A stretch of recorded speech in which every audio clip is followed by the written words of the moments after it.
Will the Detroit Pistons rookie Ron Holland play immediately this season, or will they bring him along slowly and have him play in the G League, or maybe even ride the bench at points throughout this year? We'll talk about that in today's episode of the Locked On Pistons podcast.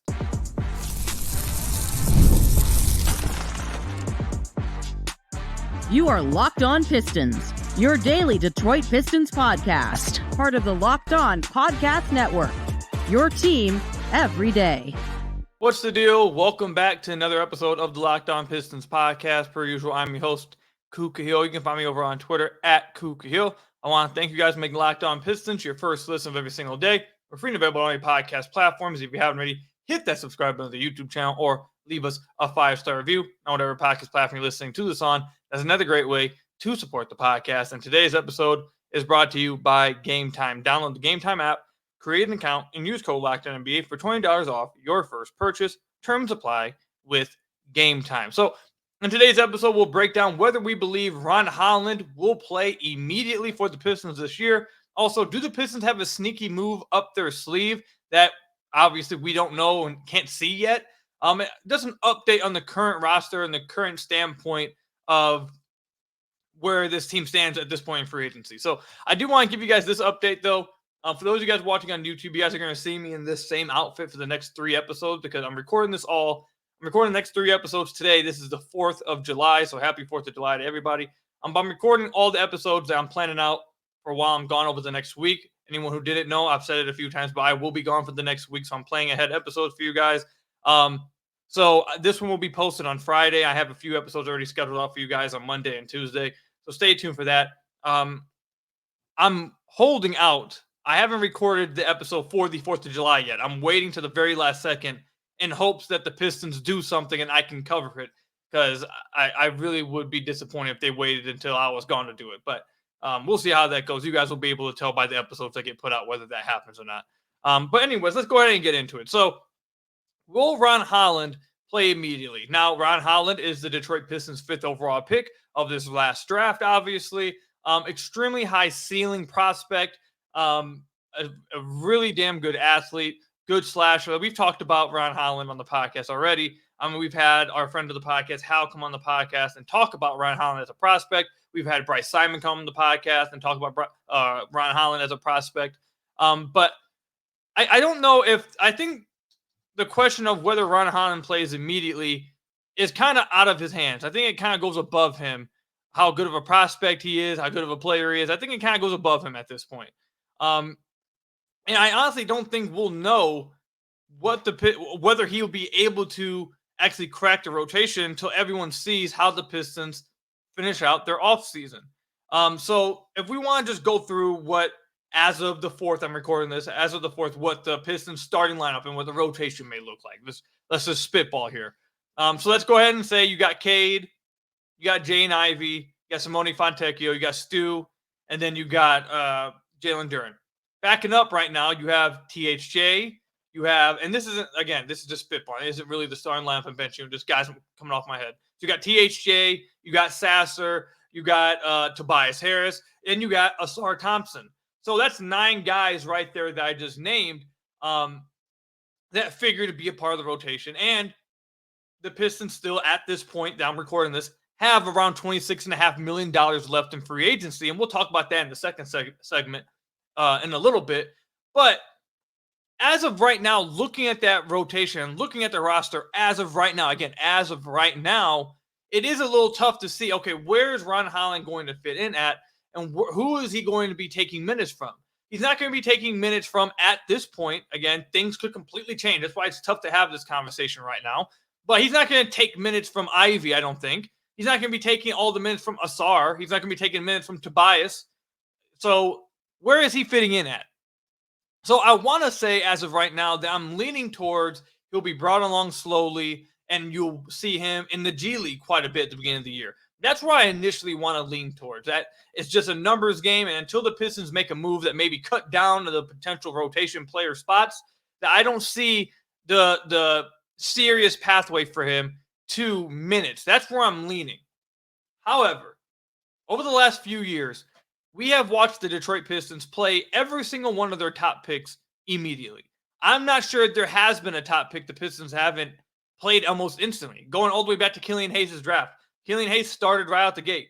You got Sadiq, who was relatively part of the rotation. I know he missed like the first 4 games or something, but he cracked the rotation like within the first 10 games of the year.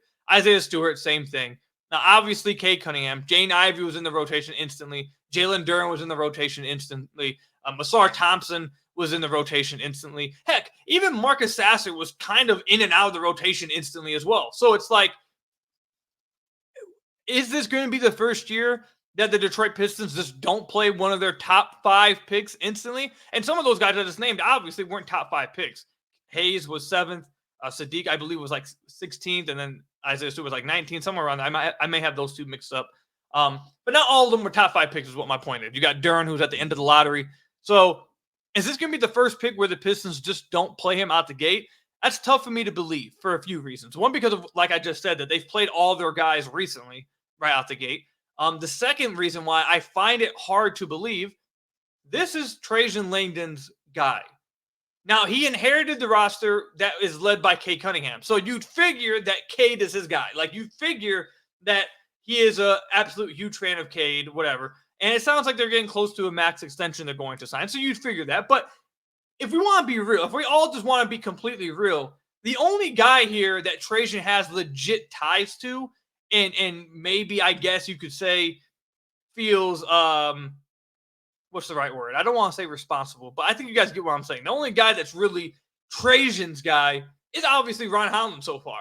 So I feel like he will be prioritized this year. And I know some people will say, well, that doesn't mean he has to play immediately in the NBA. He could be prioritized in the G League. Completely fair. But I think they will. A large part of me feel like they'll find a way to fit him into the rotation because of that. Because this is Trajan's guy. That's second. And thirdly, I think with Trajan's comments about how, and again, it's hard to record these episodes out in the future because, like I said, I'm recording this on the 4th, and the Pistons still have $26.5 million left. So maybe they make a trade while I'm gone. Maybe they make a trade within the next 24 hours that completely changes all of this. That changes the belief of what this team is doing this year. Who knows? But as of right now, Trajan Langdon has said over and over and over again, reports have come out over and over and over again, that they want to trade for assets. And I think the takeaway from that, from a lot of people, including myself, is that they view this year, or Trajan views this year, not so much of a, we have to make this big step forward this year. More so, again, of just laying down the cement of his era. They want to be better. They don't want to be the worst team in the league, obviously. But they're not trying to make moves to immediately win now, I don't think. I don't think that's what they're trying to do. And I don't think Trajan's comments after drafting Ron Holland, I don't think his comments in his introductory press conference would make you believe that that is something that they're trying to do. Now, I have said on numerous occasions that Trajan keeps a lot of things close to the chest. He is I don't think you're going to see many leaks come out of this front office. So it's very, very possible. I'm leaving it completely open that Trajan does the complete opposite of what people are thinking. That is completely possible. He may just not be revealing his cards to anybody. He did the same thing with Ron Holland. But if we are to make that correct takeaway from what his comments are, if this is more so just a laying the groundwork year and they're not trying to win that many games and this is another developmental year, why would you not play Ron Holland right out the gate? Why would you not at least doesn't mean you have to play him 30 minutes, but why would you not give him some rotation minutes right out the gate to see how he stands and where he's at right now? So I think that's another reason why I tend to, right now I'm leaning towards just looking at the numbers game. Like, I don't see where it fits, but there's a large part of me that's saying they'll find a way to make it work. And then the last thing is this. I think it kind of depends also on how impactful Ron Holland is on the defensive end immediately. Obviously, if he's able to shoot the ball extremely well out the gate, he'll play. But I'm talking about stuff that's within realistic outcomes. He has not been a good shooter, so then saying, well, yeah, if he shoots 40%, well, yeah, no, duh. If he all of a sudden he has a crazy outlier development within one offseason before his NBA career even starts, then yeah, obviously he'd play. But something that's within realistic possibilities, JB Bickerstaff, which you guys will hear on the episode we record with Locked On Cavs host Danny Cunningham, he's going to build a foundation on defense. He's going to get the absolute best out of his players on the defensive end, and he wants to prioritize that. So if Ron Holland can be an impactful defender, if he is ahead of the curve defensively, I think that will be his pathway to forcing minutes immediately. If he's behind, if he's behind on the defensive end, I think that may keep him out the rotation. So I really, right now, it's hard to answer with a for sure yes or a for sure no. I can see a pathway being created for him because he is Trajan's guy and because they have played all their other recent first-round picks immediately. I can see that happening. But as of right now, with the numbers game it is and with who's ahead of him, I struggle to see without making a move where his immediate minutes are coming from. So that's where I stand with Ron Holland immediately cracking the Pistons rotation. We'll see how it goes. We'll see what happens. I'm not ruling out anything, and we have to see how the Pistons play out the rest of the offseason. And speaking of that, do the Detroit Pistons have a sneaky move left up their sleeve with their $26.5 million left in free agency in this offseason? I guess we'll find out pretty soon. Passion, drive, and patience. The formula for winning championships is also what keeps your ride or die alive. eBay Motors has everything you need to maintain your vehicle and level it up to peak performance. Superchargers, roof racks, exhaust kits, LED headlights, and more. Whether you're into speed, power, or style, eBay Motors has got you covered. With over 122 million parts for your number one ride or die, you'll always find exactly what you're looking for. And with eBay Guaranteed Fit, your part is guaranteed to fit your ride every time. You'll get your money back. Because with eBay Motors, you're burning rubber, not cash. With all the parts you need at the prices you want, it's easy to make your car the MVP and bring home huge wins. Keep your ride or die alive at ebaymotors.com. Eligible items only. Exclusions apply. eBay Guarantee Fit only available to U.S. customers at ebaymotors.com. So I want to thank you guys again for making Locked On Pistons your first listen of every single day. We're free and available on all your podcast platforms. If you haven't already, hit that subscribe button on the YouTube channel or leave us a 5-star review on whatever podcast platform you're listening to this on. That's another great way to support the podcast. I'll continue to mention it just so everyone is aware at all times. I am recording this on the 4th of July. It will be published out on the 5th. So that's the timing of this recording. At this time, the Detroit Pistons have around $26.5 million left in cap space. They also are going to have an exception they can use in free agency as well. So there is a possibility that the Pistons can make quite a few more signings. And as the time goes on, and as teams continue to use up some of their cap space, and some of these players remain, some of these potentially impactful players remain, you may get them for more of a bargain. Now, one of those players that we mentioned was Buddy Hield. Now, as of today, he has signed a trade, or he has been signed and traded, I should say, to the Golden State Warriors. So Buddy Hield is off the table. But there are players still left out there that the Pistons could potentially be interested in. Backup point guards, you got Gary Trent Jr. out there, you got Luke Kennard out there. There are some guys that the Detroit Pistons still could go after. And they could make quite a few more signings. My feelings are I think they're going to go after another spacer, another guy who spaces the floor for them. I think that's a priority for them. I think they want to fill that out one more slot. And I think they want to address the starting big man or defensive big man position as well. So I think those are the two areas that I believe they are still trying to address. And I don't know if they can address the big man part in free agency. They've kind of missed the boat on that already. But they could address the spacer in free agency. However, are they going to use those moves in free agency? We are 4 days now into the free agency. And remember, like we just mentioned in the first segment, a week ago, Trajan Langdon spoke about how he wants to use his cap space at some point this year to get assets in this offseason. Now, they have used $16 million of it for some assets. With THJ, they acquired 3 second-round picks. They did use the other $26 million of their cap space for Tobias Harris.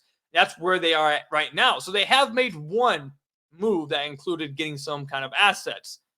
However, 4 days have passed, and they have been relatively quiet. You haven't really heard them much in free agency. I think they are trying to find another trade to get in on. I think they are trying to wait out these teams that are potentially up against the second apron. They're trying to wait out these teams that are trying to get underneath that second apron and maybe want to get off some contracts. They're waiting. They're being patient. They don't want to use up all this cap space. I think for months, the plan, Trajan or no Trajan, the plan was going to be to sign Tobias Harris. We've talked about that for months. I've told you guys since January, you might as well pencil in Tobias Harris. So I think they known for a minute that Tobias Harris, okay, he is going to take up some of our cap space. That's a done deal. Let's go ahead and just exit out that cap space there. Put this to the side. Okay, this is what we're working with. They worked with getting THJ for those 3 second-round picks. And I think they are holding on to the salary cap because they don't want to use up more of that and miss out on the opportunity to get in on trades, to get on some potential assets in the future, which is why you hear them being so quiet right now. That doesn't mean that all free agent targets are gone. There are quite a few free agent targets left, like a Tyus Jones at the backup point guard position. You have maybe a vet presence and a Patrick Beverly. I don't know. Maybe a Gary Trent Jr., someone we're going to continue to mention. A Luke Kennard, a former Piston there. All of those two guys can provide spacing. But I do think they are trying to be especially patient and very selective with how much cap space they want to walk around with. Mind you, they can walk around with this cap space for a few months. Now, I'd hope they wouldn't keep everyone waiting over the next few months. I don't think they're going to. But technically they could and just wait till the very last second for, a potential trade to happen. Again, I don't think that's the case. They will go. But I think they don't want to use this cap space. They don't want to use $20 million of it in free agency and then miss out on a potential trade that could have came through. They want to make sure they have exhausted all options in a potential trade that happens some point within the next few weeks, possibly, maybe within the next few days. And to add on to this, James Edwards III of the Athletic, the Detroit Pistons beat writer, just posted an article yesterday morning, so on the 3rd, talking about the Pistons have cap space. And he went into talking about how the Pistons could be trying in the trade market right now to get some assets and to make some moves. So I want to just go through his 3 trades that he brought up as a possibility for the Detroit Pistons, just to give all of you guys an idea of what the Pistons could be looking at, of what the Pistons could be trying to do here. So the first trade he mentions is the New York Knicks, who potentially could be trying to get out. They're right up against that second apron. He mentioned, mentions that they need to shed about $4.3 million to avoid getting hard capped at the first apron. So this move that the Pistons would be making with the New York Knicks would help them out with this. So the trade is Mitchell Robinson, Miles McBride, a 2025 first-round pick that is Detroit's. So Detroit would get their protected first back. So now they have more flexibility to use all their first-round picks in the future and multiple future seconds for Jalen Duren and Jaden Ivey. Pistons fans, I've seen already destroy James for mentioning trading Jalen Duren and Jaden Ivey. I don't really want to get into the weeds of that. I'm not really interested in talking about trading Jalen Duren and Jaden Ivey because I know how the fans get. So I'm just going to move on past that. I don't really care to share my opinion on that. What I do want to mention is this is the type of deal that the Pistons could be looking to do. A team like the Knicks who needs to shed some salary, they have potential assets. You get a Mitchell Robinson who is the rim protecting big that you are looking for. You get a Miles McBride who just shot 41% from deep and was just playing legit rotation minutes, consistent big minutes for an Eastern Conference contender in the New York Knicks. You get your first round pick back, which is a pretty good asset. So you can now use your first round picks in potential trades. You have all access to all of them. You don't have to worry about those protections anymore. And you also add more future second round picks, which again, we've been told for a few days after they made that trade for THJ that, hey, the plan is to take all these second round picks they acquire and turn those second round picks to maybe 1 or 2 first round picks. That's the eventual plan. It sounds like. I don't know if that's actually going to be, capable of happening, but that sounds like what the plan is. So this is the type of trade you could see the Pistons making. One that helps another team get out from underneath the apron and you get some assets, and that while also filling in some needs for the team, like the rim protection and like some more spacing for the team. So that's the New York Knicks trade.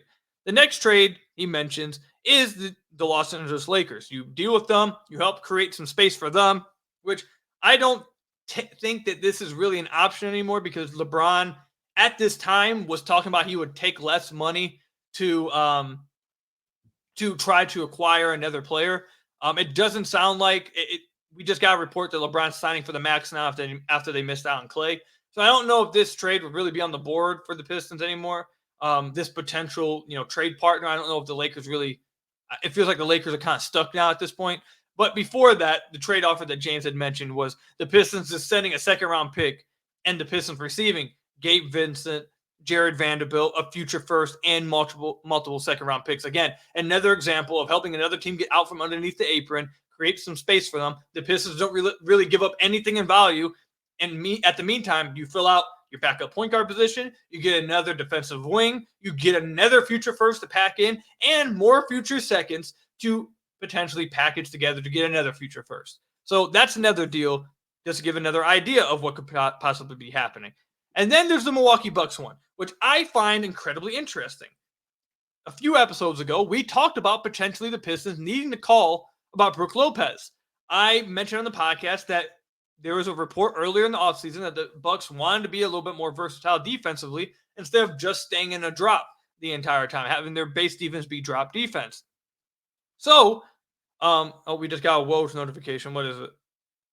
Oh, this is just more stuff about Buddy Hield. Okay, fair enough. Let's keep it going. Anyways, the report says that Milwaukee may try to move on from Brook Lopez and his contract so they can play more versatile defensively. If that is actually the case, I mentioned the Pistons should be calling about Brook Lopez. He is the perfect type of center they need. A floor spacing big, defensive rim protection big as well, a veteran presence. I think he would be perfect for this team. The deal that James has here for Brook Lopez is sending Jalen Duren. You're sending Jalen Duren for Brook Lopez and a future first-round pick. Now, this is a deal where you are using Jalen Duren to not only take on Brook Lopez's contract, so you can then get another future asset. I do think that if the Pistons move on from a Jalen Duren or a Jaden Ivey, that is the type of deal they are looking for. They're not looking for just a player. They are looking to attach Jalen Duren or a Jaden Ivey to maybe a second-round pick or something, to where they're like, okay, we'll take on the cap space, but we will give you one of these young guys to also be given a future asset. I do think that's probably the realistic trade market of what either of those guys would provide. And for this specific trade, I would really like it. Brook Lopez, again, allows you to play, I think, Asar Thompson on the floor with your five-man. We've talked about how much I want to see the Pistons potentially get a stretch big to see how it works with Asar after how good it worked with Mike Muscala and Danilo Gallinari in those short amount of minutes. So I would like this trade, but yeah, these are just trades to give you guys ideas of what the Pistons could potentially have up their sleeve. I think it is being done on purpose. I don't think this is an accident. I don't think Trajan's working without a plan. I think this is very much on purpose to hold on to this cap space, not be as active in free agency so they don't lose out on these potential trades that could happen. And for what it's worth, Keith Smith NBA tweeted out last night at the night of July 3rd that there are some teams that are looking to expand their trade. Some previous made trades that we all know of that have been agreed on. There are some teams that are looking to expand the trade to like a third team to try offload salary. I definitely think that sounds like the Pistons theme music. So we'll see what they do. I do think they have something up their sleeve. I don't think they're just missing on all free agents like, oh God, now we're screwed. I do think this is part of the plan. Maybe not the entire plan. I do think there was maybe a free agent or two they wanted to get. But I think this is also part of the plan if they did miss out on some of those free agents. So we'll see what exactly they do. I'm praying that they do it within the next 8 hours before I leave so I can actually get an episode on it. But if they don't, so be it. I'll have an episode out when I get back. But we'll see what they got to do. Let me know in the comment section down below or over on Twitter at Kuka Hill. Do you guys think the Pistons have a move up their sleeves? Again, let me know. Comment section down below or over on Twitter at Kuka Hill. When we come back, I just want to give a quick update on what the Pistons roster is looking like at this point in the offseason, what they could be targeting, and what the current state of the free agency market looks like for the Pistons. We'll talk about that when we get back.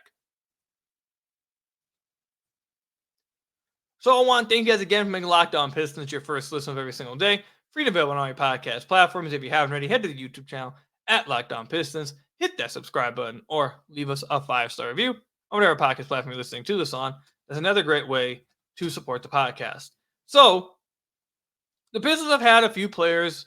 They've moved on from Evan Fournier, moving on from Malachi Flynn. James Wiseman signed with the Indiana Pacers. They've had a few guys that were on last year's roster already leave. They're already gone. And they have acquired Tobias Harris, like I said, and THJ.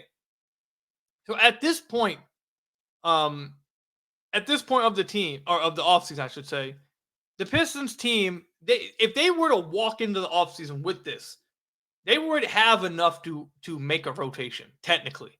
Now, do I think this would be a great rotation? Probably not, but they have enough players when you're looking at just the numbers to make up a rotation. They have Cade, they have Ivy, they have Sasser, they have THJ, they have Asar, they have Ron Holland, they have Stu, they have Fontecchio, they have Duran. I believe I named everybody right there, all 9 of the players that they currently have on this team. So that's where the Pistons stand at right now. I do think my prediction, and maybe you guys can listen to this in the future. You guys are hearing past me, and you guys can come back and say, "Koo, you were wrong." Maybe, but I do think the Pistons have another move up their sleeves, and they're going to be making some kind of transaction, some kind of trade involving one of these players because they do not have many rotation spots open right now, and I think they want to create some space for some more veterans, for some more guys that could potentially help the team this year. So that's where they're at right now. I don't think this is where they'll be at maybe in a week, maybe in a few days. I don't think this is where they'll be at by then, but that's where you're at right now. As far as the standing of free agency at this point, they have missed on a few guys. We talked about that in the last episode. We've already hit on all the bigs they missed out on. But the 3 guards that I really brought up that I thought they would be still targeting were Buddy Hield, Gary Trent Jr., and Luke Kennard. Now, Buddy Hield has agreed to a sign and trade with the Golden State Warriors. He's going to Golden State. So he is off the table. I do still think, and also Gary Harris. I mentioned Gary Harris in the last episode. He's also re-signed with the Orlando Magic. So they don't have him either. I do think there are still possibilities for a guy, like I said, Gary Trent Jr. and a Luke Kennard, guys like that could come in and provide spacing, because I do believe they still want to address their spacing. So that's the standing right now of free agency. I'm not sure who else the Pistons really could be targeting in free agency. For anyone that I've had a few people ask, by the way, Simone Fontecchio, they're going to sign him last. They have his rights. They're going to use up the cap space and then sign Simone Fontecchio, so don't worry about that. Maybe Trajan doesn't like him as much as everyone thinks, and maybe he does sign and trade him somewhere. Maybe, but I don't think that's what's happening. They're just waiting. They're doing the smart thing of waiting until they use up all their cap space, then use their rights to sign Simone. But yeah, I don't really see any other players that I look at in the free agency market that the Pistons could really be going after. I mentioned a Tyus Jones earlier, maybe a Patrick Beverly. If they want a veteran, a locker room presence from Pat Bev. But I saw someone throw this name out there. I do find it interesting. Maybe a Markelle Fultz as the backup point guard. Him and Sasser, that's a bigger guy who can guard bigger guards and provide that running the offense, rim pressure, and playmaking while Sasser is worried about scoring. That makes some sense. I could see that. I had a few of you guys reach out and tell me that. I agree. That does make some sense. I've already mentioned Luke Kennard a few times. Outside of that, like I said, I just don't really see, outside of those guys, Gary Trent Jr., who else the Pistons really could be going after in free agency. So I do think they're going to be making a move in the trade market. We'll see what that trade could become. But that's where we're at right now with the Pistons as of July 4th, 2:47 p.m., even though this will be posted the next day. So that's where we stand right now. That's all I've got for you guys today. Let me know what you guys think the Pistons are going to do next. Are there other free agents that you think I haven't mentioned that the Pistons could still be trying to go after? Let me know. Comment section down below or over on Twitter @KukaHill. That's all I've got for you guys today. Thank you guys for making Locked On Pistons your first listen of every single day. We're free and available on all your podcast platforms. Hit that subscribe button to the YouTube channel. Leave us a 5-star review, whatever podcast platform you're listening to this on. And until next time, I'll see you guys later. Stay safe out there. Till next time, peace out.